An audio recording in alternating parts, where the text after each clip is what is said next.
Բարև ձեզ, այսօր մեր տաղավարում է ազգային ժողովի պատգամավոր Հովիկ Աղազարյանը։ Պարոն Աղազարյան, բարև ձեզ, շնորհակալ եմ մեր հրավերը ընդունելու համար։ Շնորհակալ եմ հրավերելու համար։ Պարոն Աղազարյան, ընտրությունների վերջին օրը, երբ որ արդեն ընտրական հանձնաժողովը պետք է փաստաթղթեր ներկայացվեին, դուք հայտարարեցիք, որ չեք ուզում մասնակցել ձեր կուսակցությամբ։ Ինչու՞։ Որովհետև ընթացքը ցույց է տալիս, որ տրամադրված էիք մասնակցելու։ Նախ ինչու վերջի օրը, որովհետև մենք մեր համաժողովը հետաձգեցինք, մի անգամ հետաձգեցինք փնտրտուքներով պայմանավորված, թե որ ուժի հետ փորձենք համագործակցենք, որովհետև մեր այսպես ասած ուժը շատ համեստ կարողությունների հնարավորություններ ունի եւ հետեւաբար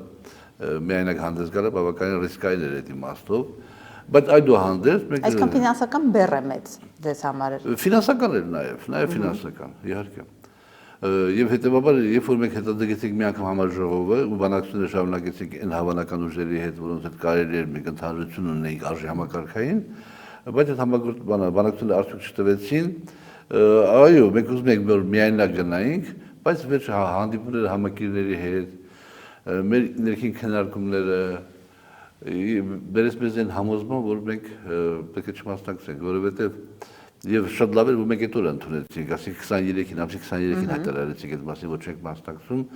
որովհետև եթե ամսի 23-ին չհայտարարեինք, որ չենք մասնակցում, ամսի 24-ին անպայման կհայտարարեինք, արդեն հաստատ վարչապետի ուղերձից հետո։ Որ ուղերձից 24 ցեղասպանության հետ կապված ուղերձից հետո անպայման պետք է հաստատեինք ինչ իմաստով։ Ինչ կապ կար դրա։ Իմաստով ինչ կապ կա։ Տեսեք, նախ երկու խոսք վարչապետի ուղերձի մասին, որ հետո հիմնավոր եմ իմացածս էլի։ Վարչապետի ուղերձը բաղկացած է երկու մասից։ Մի մասը, փոքր մասը, հպանցիկ ցեղասպանության հետ կապված կսկտուր, անհավես, առանց ներքին ինչ-որ համոզվածության մտքեր, շատ կարճ։ Հետո արդեն ուրիշ համոզվածությամբ, ասես խանդավառ տեսքով գրեթե չորրորդ հանրապետության, ասես ասած չորրորդ հանրապետության ստեղծմանը ուղղված, ասենք մտքեր։ Հետևաբար պարոն Ասլանյանը եւ ես երբ նախաձեռնեցինք մեր կուսակցության ձևավորումը մաս կուսակցությունը եւ հայտարարեցինք, որ մեր անհամաձայնությունը ինչու է պայմանավորված եղել, վարչապետի հետ մասնավորապես Եվ հետևաբար գտնում ենք, որ անընդունելի է, որպես ինքը վերարտադրվի, որովհետև վերարտադրությունը լուրջ մարտահրավերներ կառաջացնի մեր պետականության գոյության հետ կապված, ու մեկ էլ մենք մասնակցեինք ու հավաքեինք 3.9% ձայն։ 3.9% ձայն, այսինքն ոչ 4%, որ անցնենք ազգային ժողով, հետո մենք դիրքավորվեինք, այլ 3.9%, այսինքն այդ ձևով մենք ավելի քան 2% ձայն պետք նվեր կտայինք վարչապետին։ Տեսական եմ ասում, հիմա չեմ ասում, եք այդքան ձայն ունենք եւ այլն։ Հա, հասկանալի է, ձայնի փոշիացում։ 3.9 չէ, թող 2-ը, թող 10,000 ձայներ, չգիտեմ 5,000 ձայներ։ Եվ այդ ձայների քանակը, այդ 3.9-ի կեսը, ասենք 2-ից պիկ ավելի տոկոսը կամ 5,000 ձայնը վճռորոշ լիներ վարչապետի վերարտադրության համար։ Այդ ժամանակ դուրս կգար, որ մենք ինքներս մեր պայքարին ուղղված նպատակներին հակառակ քայլ արեցին եւ նպաստեցին վարչապետի վերարտադրությանը։ Սա էլ հաշվի առնելով, նաեւ սա էլ հաշվի առնելով, ինչպես լսեցիք, նաեւ ֆինանսական եւ այլ բաներ հաշվի առնելով, մենք որոշեցինք, որ չմասնակցենք։ Պարոն Աղազարյան, բայց դուք չեք մասնակցում, փոխարենը 19 ուժ է մասնակցում, 2 դաշինք, 17 կուսակցություն։ Այսպես թե այնպես այդ փոշիացման խնդիրը էլի լինելու է։ Դուք ինչ եք կարծում, արդյոք իսկապես այս անգամ էլ կկրկնվի նախորդ ընտրությունների այդ պրակտիկան եւ փոշիացումը շատ կլինի։ Այո, եթե մեր ձևով շարժումը չհամախմբի ընդդիմությանը, մոտավորապես այն ֆորմատով, ինչ որ մենք ենք առաջարկել, կամ դրան մոտ ֆորմատով, ապա փոշիացումը բնականաբար լինելու է ինչ-որ չափով եւ Գրիգոր Փաշինյանը վերարտադրվելու է։ Դա միանշանակ է։ Իսկ եթե մեր ձևով շարժումը համախմբի ընդդիմությանը, ապա այդ փոշիացումը վտանգավոր չի եւ կարող է հակառակ էֆեկտ ունենա, ապա ընդդիմությունը հաղթում է հավաքական ընդդիմությունը։ Տեսեք, մեր ձևով շարժումը բաղկացած է, ումերից է բաղկացած։ Վերջերս, ասենք, մի քանի երբ որ հրապարակեցին ցուցակներ, տեսա որ քաղաքական գործիչներ կան, հայտնի դեմքեր կան, որոնք ընդգրկված են ցուցակներում։ Դա լավ է։ Բայց դա քիչ է, որովհետև ինքը ստրուկտուրալ իմաստով, բանը հեղեղուկ է։ Իրենք 2000 հոգի կներեք բարերես համար նասմերտ կանգնող բաներ ունենալու են, վստահված անձիկ ունենալու են, չեն ունենալու։ Բացառված է որ իրենք ունենան 2000 հոգի նասմերտ կանգնած վստահված անձիկ կունենան, բայց նասմերտ կանգնած չեն լինի մարդիկ։ Ով կարա այդ ձևի 2000 հոգիանոց նասմերտ կանգնած ուժ ունենա։ Դաշնակցությունը։ Միայն դաշնակցությունը։ Հայաստան դաշինքը, ասենք տվյալ դեպքում Հայաստան դաշինքը, հետևաբար այդ ուժերի այսպես կոչված միասնական գնալը դեպի ընտրություն, չեմ ասում մի ցուցակով, այսպես միասնական գնալը դեպի ընտրության, ինչ-որ ճակատի ֆորմատով եթերում եմ կարծեմ ասել այդ մասին, եթե հարմար գտնեք կարող եմ կրկնել, ճակատի ֆորմատով գնալ ընտրության, ապա հաղթանակն ապահովված է։ Այսօր Հայաստան դաշինքը ուզում է գա իշխանության հայրենիքը փրկի։ Այսօր մեր ձևով շարժումը ուզում է գա իշխանության հայրենիքը փրկի։ Գագիկ Ծառուկյանը ուզում է գա իշխանության հայրենիքը փրկի։ Միասնության թևերը ուզում են գալ իշխանության հայրենիքը փրկեն։ Բոլորը ուզում են գալ իշխանության հայրենիքը փրկեն։ Մեր առաջարկության, պարոն Ասլանյանի եւ իմ առաջարկության, մեր կուսակցության առաջարկության այդ ճակատավոր ձևավորումը յուրաքանչյուրի հնարավորությունները կրկնապատկվում է։ Յուրաքանչյուրի հնարավորությունները կրկնապատկվում է, եթե ինչ-որ մեկը կարծում է 15% ձայն է հավաքելու, մեր ասացի դեպքում ինքը հետո գավակի 30% ձայն, եթե 25% էր հավաքելու, գավակի 50% ձայն, մի քիչ թվերը բան եմ անում, պատկերավորելու համար։ Ընդհանրապես մի թերություն կա, մի դժվարություն կա։ Հայրենիքի փրկությունը պիտի 4 ամսով, 3-4 ամսով հետաձգել։ Դա այդ ժամանակավոր կառավարությունը, որ ասում եք ստեղծվի, Նիկոլ Փաշինյան քաղաքացիական Այսինքն կներեք, բանաձևից վարչական ռեսուրսի հնարավորությունը դուրս գա, ռեպրեսիվ ապարատի կիրառումը դուրս գա եւ մարդիկ գան, ուժերը գան ժողովրդի ներկայանան, արդեն յուրաքանչյուրը իր ծրագրով ընդորում ընդդիմադիր դաշնակցի կուսակցությունները իրար դեմ կլինեն քաղաքական իմաստով։ Ստեղ ի՞նչն է կարևորը։ Կարևորը այն է, որ եթե դու այս պայմաններում հավաքելու ես 10% ձայն, այդքան բանով հեղինակություն ես, այն դեպքում 20 հավաքես, բնականաբար։ Ինչի՞, ասիկը եւ եթե հիմա մենք ընդունում ենք, բոլորս ենք ընդունում, որ մեր ձևով շարժումը ըստ էության առաջատարնա ուժեղ Հայաստանը։ Տարբեր ուժեղ Հայաստանը առաջատարնա տարբեր հանգամանքներից ելնելով, կառուցվածքային իմաստով Հայաստանն է ուժեղ։ Եվ կարող է պատահել լիքը սուրպրիզներ լինեն քրեատիվների ամսի 7-ին կարող է լիքը սուրպրիզներ լինի։ Բայց բոլոր դեպքերում մենք այսօր ունենք որ ուժեղ Հայաստանը առաջատարնա ընդդիմադիր դաշտում, ապա այս մեր առաջարկած ճանապարհը 100%-ով ապահովում է իրենց իշխանության գալը։ Ընդ որում լրիվ իրենց ծրագիրն է։ Որոնց Սամվել Կարապետյանը դառնա վարչապետ, այդ 3 ամիսը կօգտագործվի այն բանի համար, որ Սամվելացումը այդ գիտելը կփոխեն իրանք, եթե այդքան ձայն ունենան։ Իսկ այս տարբերակով երբ որ իրանք չեն ուզում, բոլորն ակոկեվոր չեն ուզում, նրանք կամա, թե ակամա ծառայում են Նիկոլ Փաշինյանի վերարտադրությանը։ Հիմա կամա, թե ակամա, կիմանանք ամսի 8-ին։ Իսկ այս տարբերակով չեք կարծում, եթե գնան ընտրության 3 ուժերը, որի մասին միշտ Նիկոլ Փաշինյանը խոսում է։ Լավ, 3-4։ Բոլորը։ Դրանից հետո ամենաշատ ձայներ հավաքած ուժերը չեն կարող միասնական, չի բավարարի նրանց ներուժը, միասնական կոալիցիայով հաղթել Նիկոլ Փաշինյանին, այսինքն միավորվեն հետընտրական շրջանում եւ իշխանազրկեն Փաշինյանին։ Դա չի ստացվում։ Այդ հարց կա այստեղ։ Մի հարցը այն է, որ երբ որ միասնականանում են մի ճակատի մեջ ուժեր, որոնց միջև երբեմն քաղաքական հակասություններ ավելի խորն են, քան իրանց եւ քաղաքացիական պայմանագրի, այն անտարբեր քաղաքացին, որ պիտի գնա ձայն տա բոլորին դեմ կամ ընդհանրապես չհելնի իր տնից, այն անտարբեր քաղաքացին չգնա։ Կասի, լսի մի րոպե, ուրեմն Վարդան Ղուկասյանը եւ իդեալական բան եմ ասում, ասում եթե դարնի, Նիկոլ Փաշինյանը չեն մասնակցի քվեարկություններին։ Եթե Վարդան Ղուկասյանը եւ Ռոբերտ Քոչարյանը, Վարդան Ղուկասյանը եւ Գագիկ Ծառուկյանը նույն ճակատի մեջ են, Իշ այ քեզի բան։ Ուրեմն վիճակը այնքան ծանր է, որ նույն ճակատի մեջ են։ Իհարկե մի հատ դաստիարակի գզանգի Վարդան Ղուկասյանին։ Գուցե պարոն Ղուկասյան, առավոտը դիժու գայք ծառուկեն ինչ ասես չէի ասում, Ռոբերտ Քոչարյան ինչ ասես չէի ասում։ Ես ո՞նց է որ մի ճակատի մեջ են։ Վարդան Ղուկասյանը իր հատուկ, ասենք ոճով կբացատրի այդ Գևորգին, ասի Գևորգ ջան, մենք այդու մենք հիմնական խնդիրը մեր ճապից հանենք։ Եվ որ հիմնական խնդիրը մեր ճապից հանենք, 3 ամիս հետո նոր կլինի ընտրություններ, մենք կհաղթենք եւ ես դրանց հարցերը կլուծեմ։ Գևորգը զանգում է Գագիկ Ծառուկյանին։ Պարոն Ծառուկյան, ինչ ասես որ ձեր մասին չի ասել այդ մարդը։ Հիմա դուք ո՞նց եք այդ մարդու հետ գնում մի բանով։ Գագիկ Ծառուկյանը իր ոճին համապատասխան կասի. Գևորգ ջան, մենք գնում ենք հիմնական դժվարությունը մեր ճանապարհից հեռացնելու, որովհետեւ բոլորս ենք գտնում որ իրավիճակությունը վտանգավոր է մեր պետականության համար, հետո մենք կհաղթենք 3 ամիս հետո եւ ես այդ ջահելի հարցերը կլուծեմ։ Գևորգը գալիս է քվեարկում է 1-1-ի օգտին։ 1-1-ի օգտին։ 1, էսի մի կարևոր առավելություն, կարևոր հիմնավորում։ Երկրորդը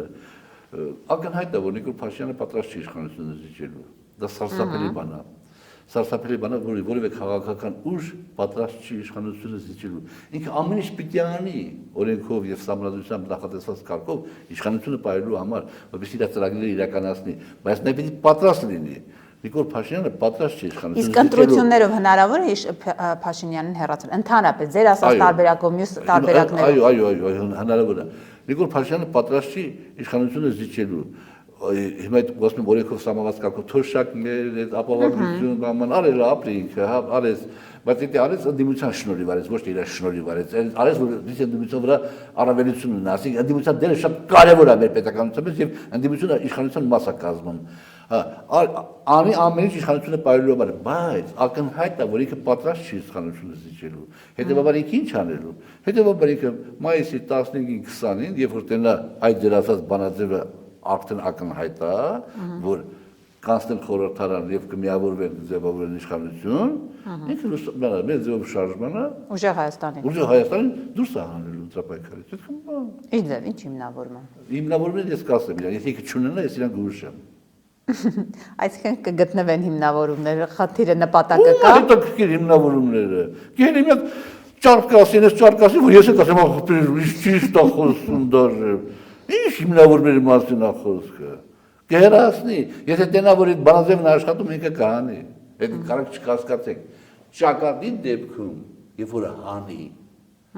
ուժեղ Հայաստանին, ուժեղ Հայաստանը կասի, սիրելի ժողովուրդ, ձեր ձայնը տվեք այդ ճակատի մեջի բոլոր ուժերին, որովհետև այդ 3 ամսով կառավարությունը ժամանակավոր որ ձևավորել է, մենք մաս ենք կազմելու։ Եվ 3 ամիս հետո մենք գանք իշխանության եւ մեր հարցերը կլուծենք։ Ճակատի դեպքում, երբ որ ճակատը չի լինում, այն մարդիկ, որ ձայն են տալու ուժեղ Հայաստանին, ասենք Սամվել Կարապետյանին, դա չնչին մասը ինքնաբուխ ձայն կտա Ռոբերտ Քոչարյան կամ ես ուժեր։ Քելստան տունը ապացիա կլինի եւ այլ, քիչ մարդ կգա ընտրության եւ քիչ մարդ գալու դեպքում Նիկոլ Փաշինյանը իր հաստատուն էլեկտորալ բազան ունի եւ ինքը հաղթում է, հաստատական պարզ է ամեն ինչը։ Պարոն Աղազարյան, տեսեք, դուք ասում եք, որ ամեն ինչի պատրաստ է Նիկոլ Փաշինյանը։ Մենք տեսնում ենք այս շրջանում ձեր ասած այդ փոփոխությունները, ընտրություններից մի 2-3 ամիս առաջ եւ թոշակները, ապահովագրական համակարգը, մի խոսքով բոլոր այն ճակերտավոր կաշառք հասարակությանը, որը հնարավոր է իրականացնել, Նիկոլ Փաշինյանն անում է։ Դրան գումարած հիմա մենք տեսնում ենք փարթիներ խորոված, իմիջիալոց դուք ինչպես եք վերաբերվում Ամիրյան փողոցում այդպիսի փարթի կազմակերպելուն, հետո նոր հարցը շարունակեմ դրա հետ կապված ասեք։ Ես բան, ես ընդհանրապես նման միջոցառումներին լավ եմ վերաբերվում ընդհանրապես,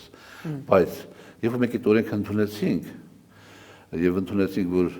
ապրիլի վերջի շաբաթ օրը լողացող է, չէ՞, հիմա տեսեք ես անգամ դարավիճ ամսի 24, ամսի 25 Էդի սարսափելի է։ Էդի սարսափելի է, որովհետև մենք ուզում ենք, թե չենք ուզում, ամսի 24-ից, ապրիլի 24-ից մի քանի օր առաջ արդեն մտնում ենք այդ բանի մեջ։ Այդ տրամադրության հիշողությունները, կարդացածները վեր հիշում ենք, եւ մի քանի օր հետո ենք մենք այդ բանի մեջ մտնում։ Եվ հետեւաբար դա անընդունելի է։ Ես էլ եմ քվեարկել կողմետ օրենքի, ինչի մոտ զղջում եմ, իհարկե, բայց ես հիմա ուրիշ ավելի սարսափելի բան եմ հասկանում։ Ավելի սարսափելին այն է, որ էդի Նիկոլը մտածված է արել։ Այ մեր պատմական պատմությունից կտրվելու, մեր արմատներից կտրվելու կոնտեքստում եւ ցնորական 4-րդ հանրապետություն ստեղծելու նպատակով ճանապարհին ինքը դիտավորել է արել։ Եվոմ ջան, Գաբուլ ջան, Ռոզանա ջան, ինչ գործ ունեք 100 քանի տարի առաջ Օսմանյան կայսրությունում, ինչ Օսմանյան Թուրքիայի բանը չոք գործում։ Օսմանյան կայսրությունում տեղի ունեցած այդ բաների մեջ, հա, հասկացանք ամառը գրախորվածը դկեր։ Մոռացի, խորվածն է լավ, գինին է լավ, արարն է լավ։ Էդի բանը, ես հիմա մտածում եմ, որ ինքը դիտավորել է դա։ Այդ նպատակով։ Եվ ինչքան սաս, այն որ ես ասում եմ ներողություն, եւ ասում եմ Քրիստոսը գալատ արել իր մոտ։ Ես ինչ իմաստով եմ ասում, խոսք խելապակաս չեմ որ ասում էդի։ Իսկ այն համառությունը, այն նպատակասլացությունը, որ ինքը ունի, աշխարհում ոչ մեկը չունի եւ Քրիստոսը չի ունեցել։ Եվ եթե հիմա իր նպատակը այնա որ Հայաստանը պիտի կործանվի, ստեղծի 4 հանրապետություն Ադրբեջանի հետ, պիտի դեմ առնենք։ Ինքը կանի է դա։ Եթե ընտրեց անելու է։ Հիմա օրինակ մենք մեկ անգամ ենք տեսել այդ խորոված փարթին փողոցում եւ այս անգամ, այսինքն Փաշինյանը նպատակ ունի նաեւ վերակենդանացնել 2018 թվականի Նիկոլ Փաշինյանին, դա իրեն պետք է հիմա։ Հա պետք է, ինքը նոր հենց այդ ասում, նոր հեղափոխություն է ուզում անի։ Եվ այդ նոր հեղափոխության բունեությունը հենց 4 հանրապետությունն է։ Տեսեք, մի ժամանակ առաջ ես վկայեք էլ էլի դուք ասենք որ 2 տարի առաջ եւ երբ են մեզ վռնդել, դրանից սկսած այդտեղ հրապարակավ խոսացինք Ադրբեջանցի այսպես կոչված փախստականների վերադարձի մասին, ոչ ոք համաձայն չէր խոսում, կամ հատուկ այդ մասին խոսեն, թե չխոսեն։ Իսկ ավելի ես պարոնացնելն ավելի շուտ եք խոսած թիմում։ Սկզբում մեզ ասում են, դե լավ է, դա չի լինի, Ղազարյան, բան չի։ Հիմա բոլորն են խոսում եւ մի մաս ասում են, չէ, հա դաժե եթե ստորագրենք էլ չեն գա։ Բայց հիմա մի մասն ասում են, բանը, հա թողան, ինչ է եղել։ Այսինքն այդ հոգեբանությունը մեր մոտ կոտրվում է։ Հիմա ինքը այո նոր հեղափոխություն պիտի անի, ժողովրդերի բարեկամության հենքի վրա ստեղծի 4 հանրապետությունը, որովհետեւ երբ որ ինքը հպատական չի ասում, մենք գտել ենք մեր հայրենիքը։ Մենք գտել ենք մեր հայրենիքը։ Ալիևն զանգում է ասում Աղազարյան, տենում ես ինչ լավ վարչապետ ունեք, ինչ խելոք մարդ է, լսեք այդ մարդուն։ Ասում է գտել ենք մեր հայրենիքը։ Այդ ինքը որ գտել է, դա մերն է աղբեր։ Հիմա չենք ասում տվեք մեզ ռաբները քաշեք։ Եկեք այդ 4 հանրապետությունը միասին ստեղծենք։ Այդ արվելու, այև այդ իմաստով իրարից այդ հեղափոխական մթնոլորտը պետք է որ մենք մտածենք հա ինչ ա եղել ադրբեջանցիների հետ եղբայրաբար կապրենք։ Ապրել ենք էլ խնդիր չկա։ Ապրել ենք սովետական միության ժամանակ ապրել ենք նույնիսկ ես հիշում եմ խառ ամուսնությունների մասին են խոսում բան, բայց մենք նայենք Նախճիվանին, Արցախին չնայենք։ Արցախը մաքուր ցեղասպանություն էր։ Նայեք Նախճիվանին ինչ դեր ունեցավ Նախճիվանը։ Պատերազմ չեղավ, խաղաղություն էր ու դե հայ չկա։ Այստեղ էլ պատերազմ չի լինելու խաղաղություն ու հայ չի լինելու ստե։ 10, 20, 30 տարի հետո։ Եվ մենք ծախելու ենք մեր տները $100,000 տները ծախելու ենք $40,000, գնալու ենք Լոս Անջելոս, հենց մտնելու ենք Վարձով բնակարանը, առաջի կենացը խմելու ենք Նիկոլ Փաշինյանի կենացը, որ պատերազմ չեղավ, խաղաղություն եղավ, եւ մենք կարողացանք մեր տունը ծախել $40,000, ապրի Նիկոլ Փաշինյանը։ Դա մեր սցենարն եք նկարագրում։ Հա, ապագայի։ Եթե Նիկոլ Փաշինյանը վերընտրվի։ Եթե Նիկոլ Փաշինյանը վերընտրվի, չեմ ասում որ բանը դա եւ վերընտրվի եւ այդպես Քրիստոսի համառությամբ գնա այդ գործին, եթե դեմը չառնենք, վերընտրվելուց հետո էլ լիքը ձևեկա դեմն առնելու։ Այնպես չի որ բանը, եթե վերընտրվեց, դեռ ցալու ենք, ասենք թե նրանք ո՞ս է մեր պետությունը, մեր հայրենիքը կործանում։ Այդպես չի, բայց ինքը այդ ճանապարհով է գնում։ Եվ հետեւաբար ինչքան խորանա այդ գործընթացը, այնքան դժվար կլինի։ Biz vaxtımı պատերազմով եւ այլ բանը ժողովրդի պատերազմի շվախինա։ Որովհետեւ պատերազմ չի լինելու։ Ինչու է կամոզը։ Որովհետեւ նայեք պատերազմ եթե լինի ով կշահի։ Ակնհայտ է Ադրբեջանը կշահի, չէ՞։ Չենք երկարացնում սկի։ Ադրբեջանը կշահի պատերազմի թե եղավ, Ադրբեջան, Թուրքիա եւ այլն։ Բայց դեպքում Ադրբեջանը ինչի՞ չի ուզում, այնց անի, որ ընդդիմություն կա իշխանության։ Որ պատերազմի իրավիճակ ստեղծի եւ ինքը իր հարցերը լուծի։ Խի դեպի չի անում։ Ստեղ կա երկու պատճառ։ Թե խի եզևի չի անում Ալիևը։ Մի պատճառն է, որ ինքը չի ուզում մեկ հոգի իր տղեկից զոհվեն, ինչ-որ բան ստանալու համար, այն դեպքում, երբ որ այն դեպքում, Նիկոլի դեպքում, այդ ինչ-որ բանը ինքը ստանում առանց զոհի։ Եվ մյուսը ինքը արդեն տեսնում, որ աշխարհաքաղաքական վիճակը փոխվում, եւ պատերազմի դեպքում կարող պատահի ինքը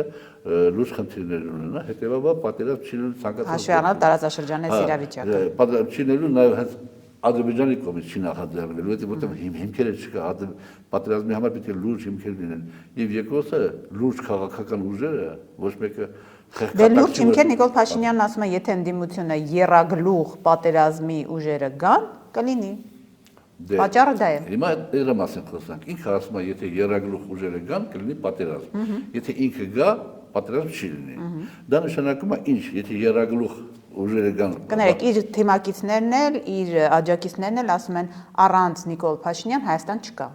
Հիմա արդեն այդ թեզն են տանում։ Դե ասում եմ սոսապելի բանն է, դե չմեկնաբանենք էլ։ Կամ կմեկնաբանենք հեսա։ Եռագլուխ ուժերը եթե կան, պատերազմ կլինի։ Եթե ինքն գա, պատերազմ չի լինում։ Եթե հիմա նույն լոգիկայով, եթե եռագլուխ այդ ուժը իր ասած գալիս է իշխանության, խիա պատերազմ բերում։ Ալիևը չի հրահրել պատերազմի շուրջը, կամ մեկ ենք բզբզալու բանի հետ, պատերազմ լինելու, Ալիևը բանն է ստանալու, ճիշտ է։ Այսինքն այդ բանը, որ ինքը ունի ստանալու, դա Հայաստանի վերջի սկիզբն է։ Հիմա եռագլուխ ուժերը չեն գալիս իշխանության, Նիկոլն է գալիս իշխանության, Ալիևը այդ բանը ստանում է։ Այսինքն հայոց պետականության վերացման հիմքերը դրվում է, բայց դուրս է գալիս, որ ավելի եռագլուխ ուժերը գան, որովհետև այդ դեպքում կարող է շանսը լինի պետականությունը չկորցնելու էլի։ Էլեմենտար լոգիկա է։ Իսկ ինչ վերաբերում է դեր ասացի, որ հիմա առանց բանը Ալիևի, առանց Նիկոլի բանը, Նիկոլ Փաշինյանի Հայաստան չկա, դա բանը, հենց Քրիստոսն է էլի։ Օրինակ Սարիկ Մինասյանը այդպես է Փաշինյանի Քրիստոսը համարում։ Սախին ինքը վերացրեց, Սախին բոլորի մեջ մարդկային բանը ջախջախեց։ Եվ ամենասարսափելի բաներից մեկը, որ ես տեսա, երբ որ պատերազմը սկսվեց, մեր հարևան եղբայրական պետությունում վրա կատարվեց հարձակում երկու բարբարոս ուժերի կողմից, այդ օրերին 2 օր հետո, 3 օր հետո Սուրեն Պապիկյանը, որը բավականին լուրջ հարգանք ամենևս ուներ կամ հիմա էլ ունի հասարակության մեջ, բավականին լուրջ ծանրակերպիր իր կեսվածքով իրացելով տեղով, ավտոբուսով գալիս է այդ ավտոբուսով կա, ու սրտի կա անում, ու դե ուրախանում են բան են անում, այդ դեպքում, երբ որ ընդեղ զոհվել են մարդիկ արդեն, որ իրան մի քանի օր առաջ ինչ ընդունելություն էին կազմակերպել Իրանի Իսլամական Հանրապետությունում։ Բառից բուն իմաստով մի քանի օր առաջ Սուրեն Պապիկյանին այնպիսի ընդունելություն էին կազմակերպել Իրանի Իսլամական Հանրապետությունում, որ ես ինչքան էլ որ ասենք հիմա վատ եմ զգում, ինչքան էլ որ բանը տրամադրված քպի նկատմամբ եւ այլ, բայց ես ուրախանում եմ իմ պետության նկատմամբ ունեցած այդ վերաբերմունքից իդեմս Սուրեն Պապիկյանի Այդ մարդիկ զոհվել են, ինքը պաշտպանության նախարար, նստած ավտոբուսի մեջ, այդ ծանր տղան, սրտի կա անում, փոխանա գլուխը մի քիչ թեքի, մտահոգ հայացք ընդունի, հենի այդ ավտոբուսից եթա նստի իր կաբինետը, տնա ինչ է մտածում անի, ո՞նց է մտածում անի, սրտի կա անում։ Այսինքն Նիկոլ Փաշինյանը Սուրեն Պապիկյանին էր կոտրել, ինչպես որ բոլորին կոտրել, ոչնչացրել է, սարքել է մի հատ սեռի մասա, դե այդ սեռի մասան է, այդպես ասում, առանց Նիկոլի չկա։ Բան, Արոնաստանյանը կամ ես ինչ էինք ասում, ես ասում ենք Նիկոլ Փաշինյանը մեր լիդերն է, առանց իրա մենք չենք դառնա պատգամավոր, եթե ասում էինք, բայց ասում ենք, որ մենք զրո չենք, մենք մեդից բան ենք ներկայացնում, մենք էլ հավաքական, դուք ըստ տոկոսների դասակարգում եք պատկանները, մենք էլ հավաքական ենք մի բան մեդից ներկայացնում, մեր հավաքական կարծիքը պետք է վարչապետի համար հիմք լինի իր որոշումները ընդունելու համար Թող հաշվի առնի կամ հաշվի չառնի, բայց էլ հավաքական կարծիքներ չկա արդեն։ Հետևաբար սա ուրթոնում ես մի մարդու վրա, բայց վերջ ոնց առնելու։ Պարոն Աղազարյան, տեսեք, մենք ասում ենք Փաշինյանի վարկանիշը այլևս 18 թվականին չի, իրենք չեն համաձայնվում, բայց օրինակ նույն հրապարակում համերգը որ տեղ ունեցավ, այս քաղաքացորվա հետ կապված, համերգի մարդաշատությունը իրենք վերագրում են իրենց համախոհներին։ Արդյոք համերգի եկած քաղաքացիները բոլորը Նիկոլ Փաշինյանի աջակիցներ կարելի է համարել։ Նույնը Գյումրիում գնացին համերգ արեցին։ Այդ աջակիցների քանակը պետք է համարել ԿՊ-ի ձայն տվող քաղաքացուն։ Բաները ձայն չեն տալիս, չէ՞, չեն մասնակցում համապետական քվեարկության հետ, որը գալիս են աշխատանքի Հնդկաստանից, Իրանի Իսլամական Հանրապետությունից, իրանք չեն, չէ՞ բանանում։ Հա, իրանք հաստատ համակիրներ են, Նիկոլի համակիրներ են, բայց բարեբախտաբար իրանք ձայն տալու հնարավորություն չունեն։ Դե մի հսկայական մասը իրանք են կազմում եւ բացի այդ էլ էլի դա չի նշանակում, որովհետեւ մի մասը գնացել են այդ ինչ-որ հայտնի երգիչները եւ հուսած համարը գնացել։ Մի մասը իր համակիրներն են, մի մասը բերված են։ Դրա վրա շեխտա այդ բոլոր այդ ամեն ինչը մկաների ցուցադրում է, ուժի ցուցադրում է, բանի ցուցադրում է, բայց դրանք էֆեկտ չի տալիս։ Տեսեք, էսի անում էֆեկտ չի տալիս, էսի անում էֆեկտ չի տալիս, էսի անում էֆեկտ չի տալիս, էսի անում էֆեկտ չի տալիս։ Անընդհատ չէ, այդ թոշակ, այդ չգիտեմ ապահովագրություն, չգիտեմ ինչ, բանա։ Ես հիմա չեմ նախանձում բանա, ապակա կառավարությանը։ Ասենք 2 տարի հետո, 3 տարի հետո եթե Ռուսաստանի պատերազմը Ուկրաինայի դադարում է, վերանում է, ապա ստե ինչ է տեղի ունենալու, տնտեսական իմաստով։ Այդ թոշակները ո՞նց են տալու, ապահովագրությունը ո՞նց են իրականացնելու, պարտքեր պիտի վերցնենք, ասեն հենա պարտքեր հարաբերությունը կդառնա սարսափելի, պարտքեր չեն տա, երբ որ հարաբերակցությունը փոխվի, բա այդ ժամանակ ո՞նց են կանելու, այսինքն հիմա ինքը ամեն ինչ անում է իշխանությունը պահելու համար, ամեն ինչ անում է իշխանությունը պահելու համար։ Դե հիմա երևի ինքն ինչ-որ հաշվարկներ ունի, բայց բոլոր դեպքերում այդ մարդկային համախմբությունը, որ կար ասենք հրապարակում, չի կարելի համարել, որ իրար աջակիցներն են։ Պարոն Աղազարյան, դուք սցենարներից մեկը նկարագրեցիք, որ եթե վտանգ զգա Նիկոլ Փաշինյանը, ուժեղ Հայաստանին օրինակ կհանի ընտրապայքարից։ Էլ ինչ սցենար կարող է լինել, եթե դուք ասում եք ամեն ինչի է ընդունակ։ Ինչ կարող անել, եթե զգա, որ իշխանական աթոռը իր տակը երերում է արդեն եւ ինքը խնդիր ունի նորից իշխանության լինելու։ Դե հիմա բան կարծեմ այդ հնարավորությունը կա, եթե ռազմական դրություն է մտցվում, ապա կարելի է այդ բաները չեղել հայտարարել։ Բայց ինչ որ պատճառ պիտի լինի, ինչ կանի։ Դե պատճառը բախվում է գտնվում մեր ախպերը։ Այսինքն նույնիսկ դա անելուց չի խուսափի։ Ոչ։ Եվ պարոն Աղազարյան, ինչպիսի քարոզ արշավ ասեմ, ամեն դեպքում եթե ձեր ասած տարբերակով այդպես չեն գնում։ Հիմա այս ուժերը ընտրապայքարի մեջ են մտել։ Ինչ պետք է անեն, ձեր ասած այդ пассив հասարակության անդամներին բերեն ընտրության, ինչ անեն։ Ընդդիմադիր ուժերի քարոզչությունը դուք ինչպես եք պատկերացնում։ Դուք չեք մասնակցում, բայց ասեք, ինչպես կարելի է անել, որ պատկերացնում միասնական։ Տեսեք, երբ որ պարոն Ասլանյանը եւ ես անդադ հայտարարում ենք, որ պետք է ճակատը ստեղծվի եւ ասում ենք, որ քանի որ շատ տպավորություն կա, որ մենք Նիկոլ Փաշինյանի պրոյեկտն ենք, մենք պատրաստ ենք չմասնակցելու ընտրություններին։ Հիմա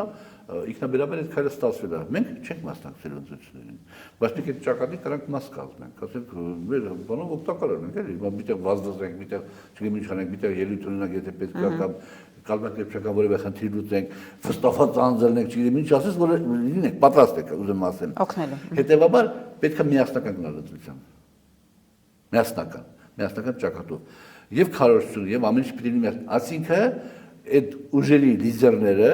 ընդ որում բոլորը, նրանք որ ասենք բանը ռեյտինգը իրաց ցածր է ենթադրենք։ Բոլորը պիտի լինեն ճակատի մաս։ Եվ անկախ նրանից իրանք կհայտնվեն խորհրդարանում, թե չեն հայտնվի, այդ ժամանակավոր կառավարության մաս պիտի կազմեն, որ որևէ ուժ իր վրա չքաշի քաղաքական վերմակը։ Եվ հետո 3 ամիս հետո ասենք ներկայական ժողովրդի դատի 3-4 ամիս հետո։ Հետևաբար միասնական պիտի գնան։ Այ մեր ձևով շարժման բանը որն է, ուժեղ Հայաստանի բանը որն է, անիչը ամենակարևոր թերությունը որն է, որ բանը իրանք ուզում են կինոյի տեղն իրանք լինեն։ Դևին իրանք սպանեն։ Դա ճիշտ ձև չի։ Մենակ սպանել հնարավոր չի։ Ու մենակ սպանել նաև հնարավոր չի։ Նախ դա ճիշտ չի, արդարացի չի, որովհետև իրանք երեք եկել են, կոպիտ ասած, ասում են ուրա դևը, հա, այլա դևը, մենք սպանում են։ մենք հետ մենք դերին սպանենք։ Դուք գործ չունեք, դուք արդեն փորձել եք խնդրել չեք ասել սպանել, դուք դստեք ձեր տեղերը։ Նախ չեն կարող սպանել։ Եվ դա ճիշտ էլ չի։ Չէ՞ որ բանը օրինակի համար եւ կներեք հազարական ներողություն եւ պարոն Ասլանյանը եւ ես շատ չնչին նորից ոչ զրոյական ավանդ ունենք դեպին հավանական սպանելու գործում օրինակի համար պետք է չէ՞ ասեք որ մենք ուժերը պետք է հաշվի առնել դաշնակցությունը էմյուսները լիքը Ծառուկյանի բանում դաշինքում լիքը մարդիկ կան որոնք ասենք դիրքեր են ընդունել դիրքավորում են արել հետեւաբար պետք է միասնական գնան ասենք լիդերները կոպիտ ասած պիտի միասին այդպես մի խնդիր լուծեն քաղաքացիական պայմանագրին Նիկոլ Փաշինյանին հերացնում են իշխանությունից ոսու impeachment էլի կոպիտ ասած հերացնում են իշխանությունից ու 3 ամիս հետո կազմակերպում են նոր արդար ընտրություններ որևէ մեկը չունի վերջական ռեսուրս որևէ մեկը չունի ռեպրեսիվ ապարատ 3 ամսվա ընթացքում չի հասցնի ունենա եթե այդ ժամանակավոր կառավարությունը լինի խիստ հավասարակշռված եւ կառավարության ղեկավարն էլ պիտի հրաժեշտ տա քաղաքական բարձրապաշտոն ունենալու հրանկարին էլի այնպես մեկը պիտի լինի որ հրաժեշտ տա եւ չունենա այդ բանը չունենա ապահովի անցումային կառավարություն այո հիմա հետեւաբար քանի որ ուժը Հայաստանը հանգամանքների հայտնի բերումով առաջատար ուժն է իրանց է կախված եթե ինքը չգնաց այդ ճանապարհով որ Նիկոլ Փաշինյանը հեռացան իշխանությունից ապա բանը շատ դժվար է լիքը հարցեր առաջանում ես SDV քնքուշ արմատական ընդդիմություն չեմ տեսել քնքուշ ձևով են քննադատում քնքուշ ձևով են հարցերին մոտենում փափու քնքուշ Շնորհակալ եմ շնորհակալություն